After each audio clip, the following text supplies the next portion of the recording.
Jack Kennedy had just been elected president. His brother Bobby was made Attorney General. If there was ever a moment where we could force the federal government to stand up for the civil rights, to stand up for the promise to uphold the Constitution, for which they had taken an oath of office, this should be it. This should be it. We have a new kind of a president. And so Jim Farmer organized a group of persons, a small group of persons, to ride the buses, starting out in Washington, D.C. They would travel throughout the South. White members in the group would sit in back, the area that had been reserved for blacks. The blacks of the group would sit up front. We would go into the bathrooms, the waiting rooms, the ticket counters, the restaurants that were set aside for the other race. And we would force the hand of the federal government to in turn enforce the ruling of our Supreme Court. It was a very wonderful, noble plan and an idea. And most people were scared to do it. It was an uncertain South into which they would venture. On May 4th, 1961, May 4th, 1961, they departed Washington, D.C. and headed for New Orleans. The bus traveled through hostile territory, threats,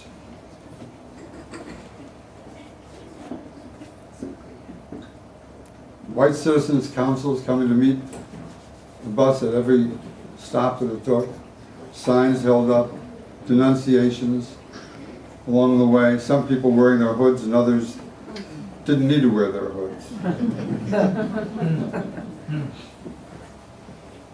To make a very complex and full story short, because we have people who participated in these rides who are here tonight who will tell their stories.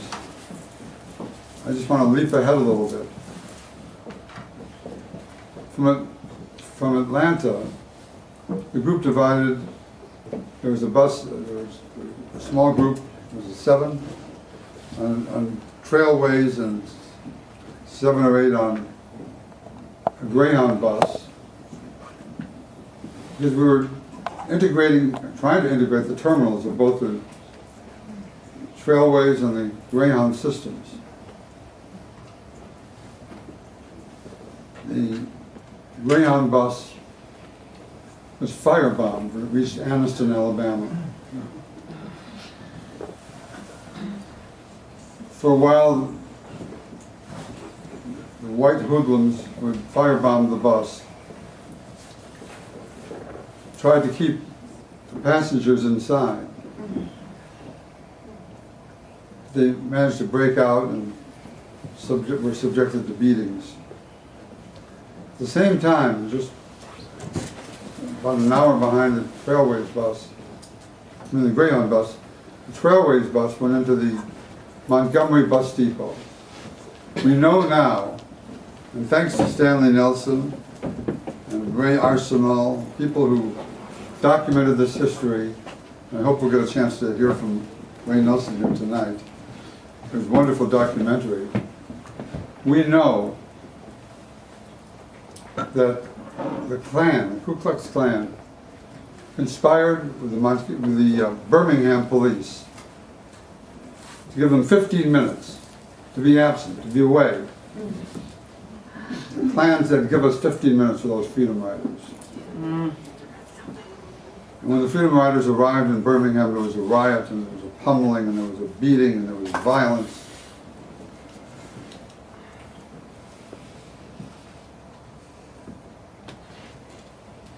And there was some question as to whether the buses could go on.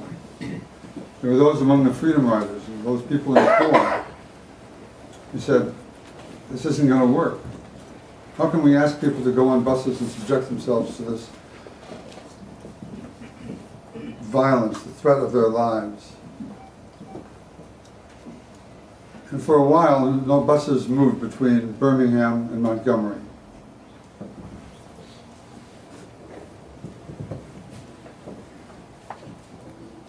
Diane, you got the call, I believe. There was a sheriff, it was not the sheriff, Bull Connor in Birmingham took John Lewis and a number of other freedom riders who survived the beatings, but only barely, took them across the Tennessee state line, told them, don't you ever come back into the state of Alabama. Well, they walked through the night. There were no cell phones. There was no way for them to reach people. They came upon a shack, knocked on the door. A black family welcomed them in. They called back and spoke with Diana.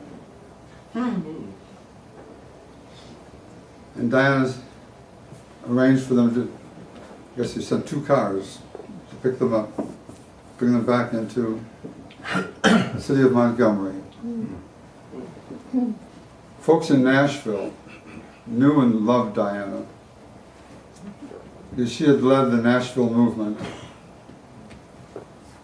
under the tutelage of Jim Lawson. And Diana Nash, you've seen on the footage about Eyes on the Prize, that's that wonderful scene where she's marching up the City Hall and confronting the mayor and asking him how he would feel if he was forced to buy his clothing, as black women were, without trying them on. Couldn't try them on in the shop, had to take them home and try them on. He wasn't able to sit at a lunch counter. He wasn't able to hold a job in any of the retail stores. Because the quest of the Nashville movement was not just to desegregate the buses of Nashville, as Dr. King had done in the Montgomery Improvement Association in Montgomery, but to desegregate the entire city. And she confronted that mayor and had him admit that he wouldn't want to be a victim of discrimination and segregation either. And that opened the dialogue, which desegregated a city, the first such desegregation of a city in the South. A bit of a stir in the terminal, so when we got on board the bus, there was a guy came up to me and said, you guys freedom riders? I said, yes, sir. Well, I fought for my country. How do I fight for my people? He said, come with me. And we walked to the back of the bus, which is where I was to sit because I was trying to desegregate it, and he was going to the back of the bus because that was where African Americans were compelled to go. So we walked up towards the front of the bus, and there was an empty seat on one side of an aisle, and I sat him down there, and I sat down next to him, on the aisle seat across the aisle. And there was a lady sitting next to me in the window seat, and she said, I'm fixing to get off at the next stop. So I stood up to let her out, and then she put her feet across both seats. And after the bus made a couple of other little stops along the way and the bus filled up, I said, isn't it unfair for you to be occupying 2 seats? Well, I've got titillations in my leg. So ultimately she moved over to the window seat, and there was an African American woman standing just beyond us, and I ushered her down, and I sat her down next to this white woman. She had to crawl over her titillating legs. We came to a town I'd never heard of before. And every place you pass, there were people with their placards, denouncing us, the White Citizens League. And the bus driver dashed off, and he got the police, the sheriff, a guy named Jim Clark. Came on board, grabbed me like sort of calling, you a nigger lover? I said, I love all people. I lied.